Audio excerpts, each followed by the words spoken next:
Hey বন্ধুসকল, welcome back a new video. আশা কৰোঁ আপোনালোকে ভিডিঅ'টো স্কিপ নকৰাকৈ শেষলৈকে চাব, তেতিয়াই ভিডিঅ'টোৰ গোটেইখিনি কথা আপোনালোকে গম পাব। আৰু যদি ভিডিঅ'টো ভাল লাগে তেতিয়াহ'লে এটা লাইক কৰি দিব। চেনেলটোলৈ যদি প্ৰথমবাৰৰ বাবে আহিছে তেতিয়াহ'লে ছাবস্ক্ৰাইব কৰিবলৈ নাপাহৰিব। তেনেহ'লে বলক ভিডিঅ'টো আৰম্ভ কৰোঁ। ফাৰ্ষ্টতে পিকচাৰ্ট এপ্লিকেশ্যনটো অন কৰি ল'ম আৰু তাৰপিছত প্লাছ আইকনটো ক্লিক কৰিম। প্লাছ আইকনটো ক্লিক কৰাৰ পিছত আমি যিটো ফটো এডিট কৰিম সেই ফটোটো ফাৰ্ষ্টতে এড কৰি ল'ম। এই ফটোটো এড কৰা হৈ গ'ল আৰু মই ফটোটোৰ বেকগ্ৰাউণ্ডটো অলৰেডি ইৰেজ কৰি থৈছোঁ। যদি আপোনালোকে নাজানে ফটোৰ বেকগ্ৰাউণ্ডটো কেনেদৰে ইৰেজ কৰে তেতিয়াহ'লে ইয়াৰ আগৰ ভিডিঅ'টো চাই ল'ব পাৰে। আৰু তাৰপিছত আমি নেটটো অন কৰিম আৰু এই ইফেক্ট অপশ্যনটোত ক্লিক কৰিম। ইফেক্ট অপশ্যনটোত ক্লিক কৰাৰ পিছত ইয়াত আমি মেজিক অপশ্যনটো সিলেক্ট কৰিম। মেজিক অপশ্যনটো সিলেক্ট কৰাৰ পিছত ইয়াৰ যিটো ফাৰ্ষ্ট ফ্লোৰা বুলি অপশ্যনটো আছে তাত ক্লিক কৰিম আৰু তাত ক্লিক কৰাৰ পিছত এনেকৈ অলপ সময় লোডিং হ'ব। তো এয়া লোডিং হৈ আছে।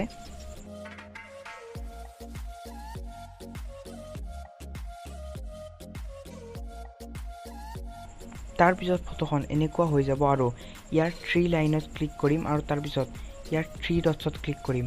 3 ডটছত ক্লিক কৰাৰ পিছত ইয়াৰ যিটো ফেড সেই ফেডটো আমি 10ৰ পৰাই 15ৰ ভিতৰত ৰাখি দিম।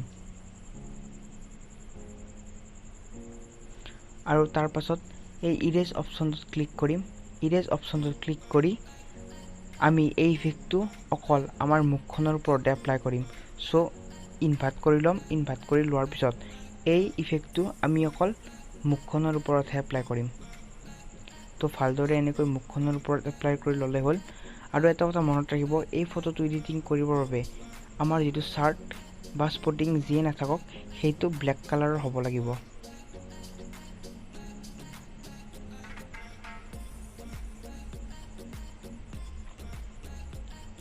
তো এনেদৰে ইফেক্টটো এপ্লাই কৰা হোৱাৰ পিছত আমি ৰাইট চিনডালত ক্লিক কৰি দিম আৰু ফটোটো আমি সেভ কৰি ল'ম।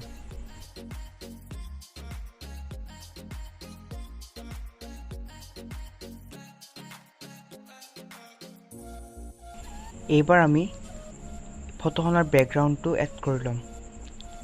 এয়া বেকগ্ৰাউণ্ডটো এড হোৱাৰ পিছত আকৌ এড ফটোত ক্লিক কৰিম আৰু তাৰপিছত আমাৰ যিটো এডিট কৰিবলগীয়া ফটো সেই ফটোটো আকৌ এবাৰ এড কৰি ল'ম।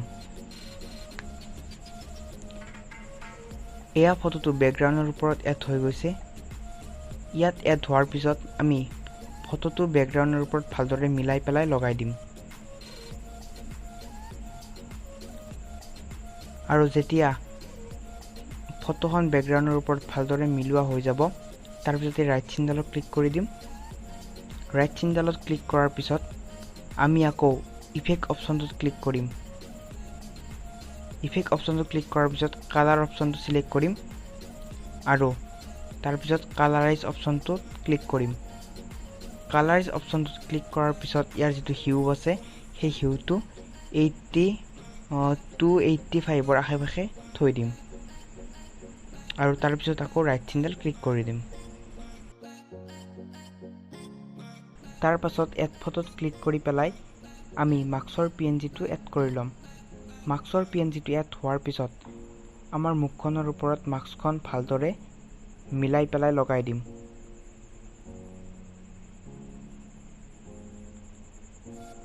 মাস্কখন ভালদৰে লগোৱা হোৱাৰ পিছত এই ইৰেজাৰ অপশ্যনটোত ক্লিক কৰিম। ইৰেজাৰ অপশ্যনটোত ক্লিক কৰাৰ পিছত ইয়াৰ যিটো হাৰ্ডনেছ আছে সেই হাৰ্ডনেছটো 100% কৰি দিম আৰু সাইজটো অলপ সৰু কৰি দিম। তাৰ পাছত এই যে লবৰ দুডাল আছে এই লবৰ দুডাল ভালদৰে মচি দিম।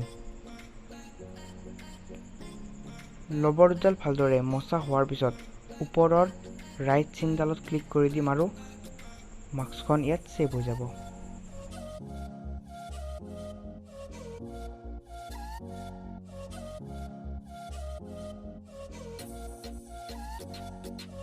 তাৰ পাছত আমি আকৌ এই ড্ৰ অপশ্যনটোত যাম।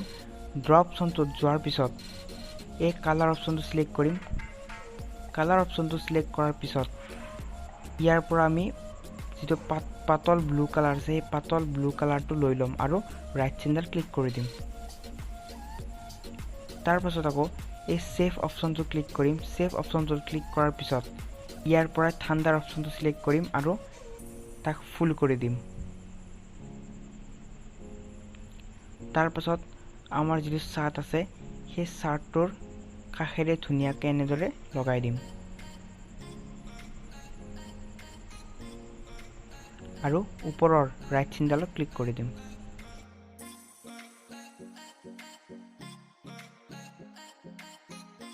আকৌ আমি ড্ৰ অপচনটো সিলেক্ট কৰিম ড্ৰ অপচনটো সিলেক্ট কৰাৰ পিছত এই কালাৰ অপচনটোত যাম তাৰ পাছত আমি আকৌ আগৰ কালাৰটোৱে লৈ লম তাৰ পাছত আকৌ সেভ অপচনটোত যাম তাৰ পৰা এই যে ৰাউণ্ডটো আছে সেই ৰাউণ্ডটো আমি সিলেক্ট কৰি লম তাৰ পাছত আমাৰ এই মূৰটোৰ ওপৰেৰে ধুনিয়াকৈ ৰাউণ্ডটো আমি আঁকি লম তাৰ পাছত ইয়াত ক্লিক কৰি পেলাই এই ৰাউণ্ডটোক আমি ট্ৰান্সফৰ্ম কৰি লম তেতিয়া এই ৰাউণ্ডটো আমি অকা পিছা কৰিব পাৰিম আৰু ভালদৰে আমি সঠিক ঠাইত লগাই দিব পাৰিম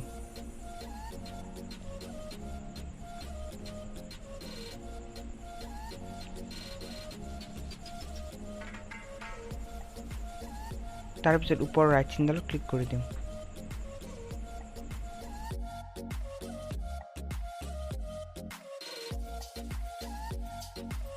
তাৰ পাছত ব্ৰাছ অপচনটো সিলেক্ট কৰিম ব্ৰাছ অপচনটো সিলেক্ট কৰাৰ পিছত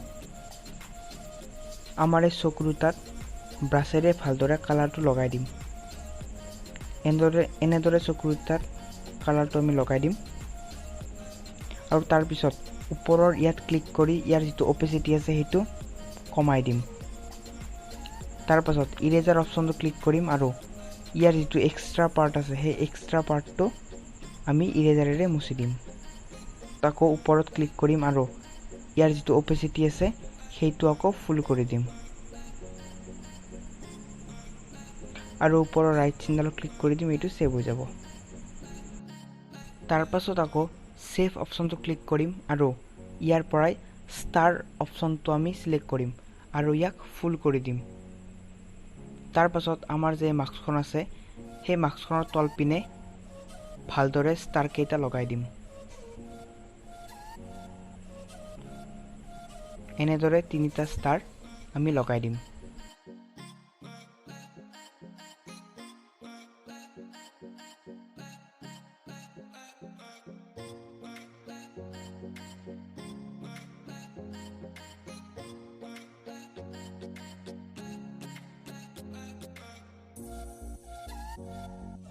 তাৰ পাছত ৰাইট চিনডালত ক্লিক কৰিম আৰু আকৌ আমি ড্ৰ অপচনটোত সিলেক্ট কৰিম ড্ৰ অপচনটো সিলেক্ট কৰাৰ পিছত এই কালাৰ অপচনটোত যাম আকৌ আগৰ দৰে পাতল ব্লু কালাৰটো আমি সিলেক্ট কৰি লম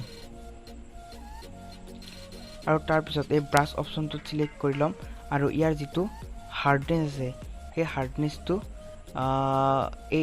8% কৰি লম আৰু অপেচিটি 41% কৰি লম কৰি পেলাই আমাৰ যে চকু আছে সেই চকুটোৰ ওপৰত অলপ গ্লো এড কৰিম আৰু যিটো আমাৰ নিয়ন আছে সেই নিয়ন সাৰ্কলটোৰ ওপৰত এটা গ্লো এড কৰিম তো মই জলদি কৰিছো সেইভাবে ইমান হয়তো ভাল হোৱা নাই আপোনালোকে লাহে লাহে কৰিব তেতিয়াহে বেছি ভাল হ'ব আৰু ইয়াৰ পিছত ৰাইট চিনডালত ক্লিক কৰি দিম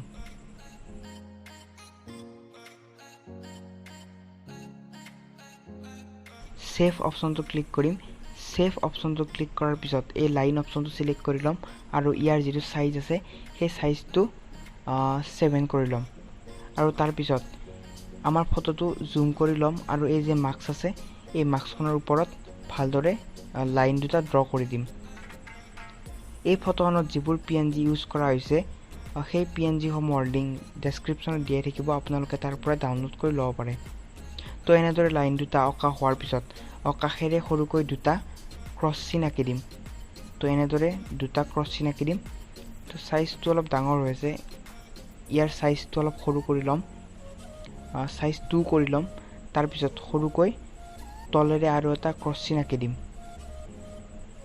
তো ওপৰৰ ক্ৰছ চিনটো অলপ ডাঙৰ হৈছে তো দেখাত অলপ বেয়া দেখা হৈছে তো সেইটো মচি পিনে আকৌ এটা ডাঙৰকৈ আৰু এটা সৰুকৈ ক্ৰছ চিন আঁকি লম আৰু ওপৰৰ ৰাইট চিনডালত ক্লিক কৰি দিম তো গোটেইখিনি বস্তু ফটোখনত সেভ হৈ যাব তাৰ পাছত ওপৰৰ এই যে কাৰ চিন আছে তাত ক্লিক কৰি আমি ফটোখন সেভ কৰি লম তো আশা কৰোঁ আপোনালোকে ভিডিঅ'টো ভাল পালে যদি ভিডিঅ'টো ভাল পালে এটা লাইক কৰি দিব আৰু শ্বেয়াৰ কৰিবলৈ নাপাহৰিব কিবা ক'ব লগা থাকে বা কিবা সুধিব লগা থাকে তেতিয়াহ'লে কমেণ্টত জনাব পাৰে তেনেহ'লে আজিলৈকে এৰিছোঁ ধন্যবাদ